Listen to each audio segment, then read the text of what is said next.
He's clearly got a lot of pressure to ease off on the planned austerity. As of the March budget, the reason the deficit was forecast to fall over the next few years was because of the tax rises, the cuts to benefits, and the cut to spending on many public services that have been planned. So there's pressure to row back a bit on that. But at the same time, the OBR, his forecaster, has said it's going to revise down what it thinks the UK economy can grow by over the next few years. It's going to revise down forecast productivity growth, meaning that even if he doesn't do anything, the outlook for borrowing will be a lot worse than what it did just 8 months ago. I mean, the devil's going to be in the detail here because we don't know the extent to which the OBR is going to downgrade its productivity forecasts. It will. I mean, we can paint a scenario, though. If, for example, the OBR were to say we'll downgrade halfway between what we were assuming would be the case back last March and what experience has been over the last 7 years, if they were to do that, then the deficit in 2021-22 would be about £20 billion higher than currently planned. So it would be around £36 billion rather than £17 billion. So that's a lot more borrowing in that year.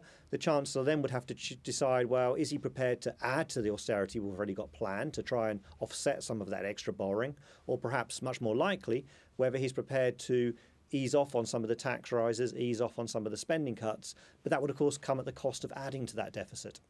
And even in that middle of the range scenario that you've just sketched out, I mean, effectively that means it's unrealistic to talk about eliminating the deficit by the middle of the next decade. In terms of the Chancellor's targets for this Parliament, he could still say he was on course to meet those, but the overarching objective is now to eliminate the deficit. Originally they said they were going to do that by 2019-20. Then the government said it would come by what's now the end of this Parliament. And then in the Conservative Party manifesto, it said they would do it by the middle of the 2020s. So the date keeps getting pushed back. It looks very hard to achieve. Maybe now's the time to say, actually, a firm commitment to meeting that is not what we want. We may want to try and get the deficit down over the next few years, but we don't know what the situation is going to be like. We've got all the uncertainty around Brexit. We just don't know if we'll be able to get the books in balance by that point. I mean, even as things stand, we were looking at the longest consecutive period of government deficit since the Napoleonic Wars. I mean, sound money used to be the sort of watchword for Conservative chancellors. Has it come to the point where we can never realistically talk about eliminating the deficit? Well, the deficit now is back at about the level it was at before the financial crisis, and that's been achieved in large part through tax rises and spending cuts.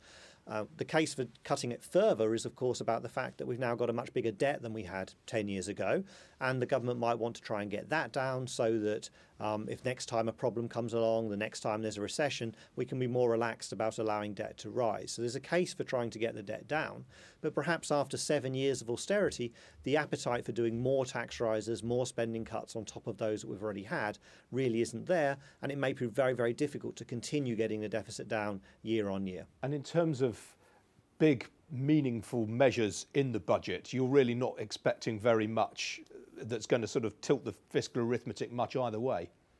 I wouldn't be surprised to see some relatively modest giveaways on the tax side and the spending side, but I think the big picture would still remain. There would still be quite a lot of austerity to come. There's big tax rises in the pipeline, big benefit cuts in the pipeline, cuts to spending per capita on many public services going forwards. The Chancellor is very unlikely to reverse all of that. So even if there are some giveaways, I think that overall we'll still be seeing tax rises, benefit cuts and public service cuts over the next few years.